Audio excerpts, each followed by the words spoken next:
Aujourd'hui, on vous présente une chasse un petit peu différente. Si je vous disais, on chasse avec des oiseaux de proie, est-ce que je viens de piquer votre curiosité?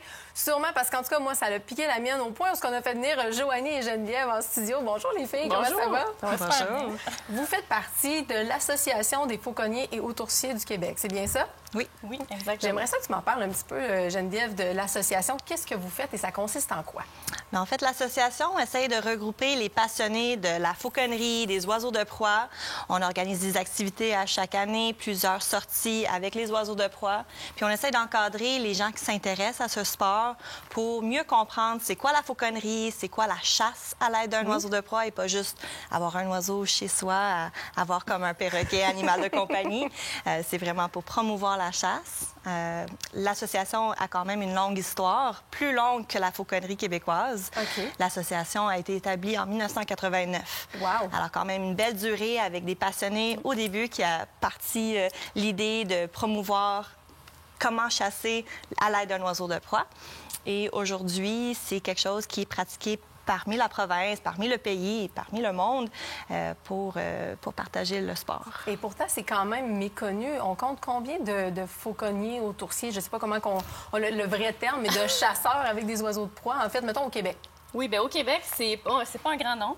On est environ 75 membres, OK. Mais on est 25 pratiquants. Parce qu'entre être un membre et avoir vraiment un oiseau de proie à la maison et s'investir pour l'entraîner et chasser avec, il y a la limite à franchir qui est d'acquérir l'oiseau de proie. Mais sinon, au niveau mondial, il y en a beaucoup. Si on va en Europe, c'est très, très populaire. Parce que si on remonte à l'époque du Moyen Âge, la fauconnerie était pratiquée. C'est culturel là-bas beaucoup plus. Oui. Tandis qu'en Amérique du Nord, c'est arrivé beaucoup plus tard. Les colons qui ont traversé en bateau, leur priorité, c'était peut-être pas de faire de la fauconnerie en Amérique du Nord. J'avoue. C'est arrivé sur le tard. Donc, au Québec, c'est 2008 vraiment qu'on a pu vraiment pratiquer la chasse à l'aide d'un oiseau de proie. Donc, c'est récent dans l'histoire du Québec. Quand même. Récent, mais quand même, à chaque année, ça se développe. Puis on a de plus en plus de membres qui adhèrent parce que je pense que l'oiseau de proie fascine les gens. Bien, écoute, je pense que juste aujourd'hui, vous allez en fasciner beaucoup juste de voir les oiseaux ici en studio. Peut-être de nous les présenter, justement. Peut-être c'est quoi les deux espèces que vous avez amenées. Oui, justement, il a envie de se présenter tout seul. Mais oui. Il a le goût de nous piquer une jasette. Sans plus tarder, on a Sonora, qui est une buse de Harris de 4 ans. Alors, les oiseaux qu'on a aujourd'hui, c'est des oiseaux nés en captivité. La buse de Harris est une espèce très populaire en fauconnerie, souvent en spectacle et en gestion de la faune. C'est aussi une espèce qu'on va se servir. Mais qu'est-ce qui est spécial, c'est que c'est une espèce qui chasse en groupe. OK. Et parle. Parle beaucoup. Alors, quand on part à la chasse, on peut avoir plusieurs individus à la fois qui vont s'entraider pour chasser le petit gibier. Fait que ça devient une espèce intéressante, mais c'est une espèce désertique du sud-ouest des États-Unis. Fait que c'est pas vraiment un oiseau qui va tolérer les grands froids d'hiver. Fait que ça devient peut-être une limitation à ce moment-là. Et ça a une très belle voix. Oui. Non, mais c'est correct. Elle approuve tes dires. Donc, ensuite, plutôt de ton côté, Joanie, t'as amené qui? J'ai amené une casserelle d'Amérique pour faire aussi montrer aux gens la différence. Parce que souvent, on pense à la fauconnerie, on pense à l'aigle, tout ça. Donc, la micro-fauconnerie, c'est avec les petits oiseaux de proie. Donc, dans le cas de la casserelle d'Amérique qu'on trouve ici au Québec, c'est un faucon pour le mâle qui pèse de 95 grammes jusqu'à 105 grammes peut-être. Donc, c'est un tout petit oiseau. Donc, évidemment qu'on ne va pas aller chercher du lapin à queue blanche avec une casserelle. C'est sûr. Donc, on va aller plus vers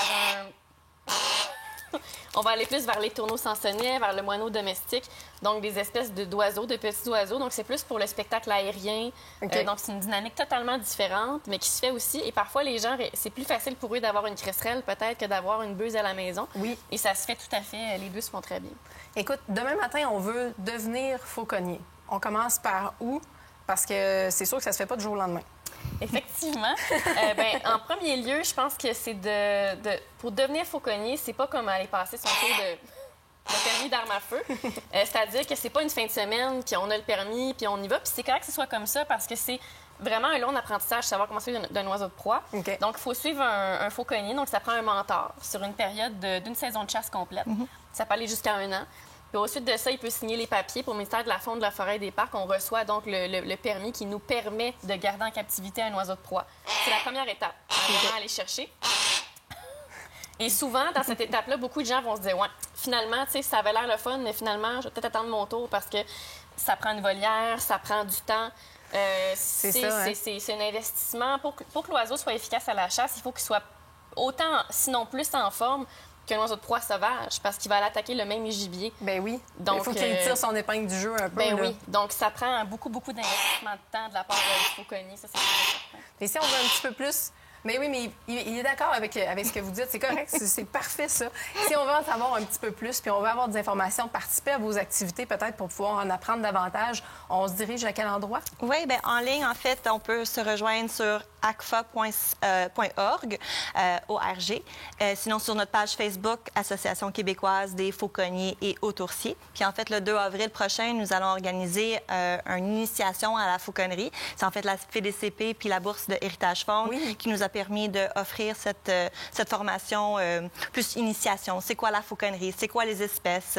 Fait que donner un peu le avant-goût. Ça va être une belle occasion de venir jaser. Vous pouvez rencontrer Sonora. Sonora va être là. Exactement. Hey, merci les filles. C'est sûr qu'il va falloir que vous reveniez en studio parce que ça passe trop vite, 6 minutes. Il faut qu'on se revoie, c'est sûr et certain. On va aller vous voir sur le terrain. Restez là après la pause. On s'en va jaser. Fusil superposé, Mossberg. Restez là.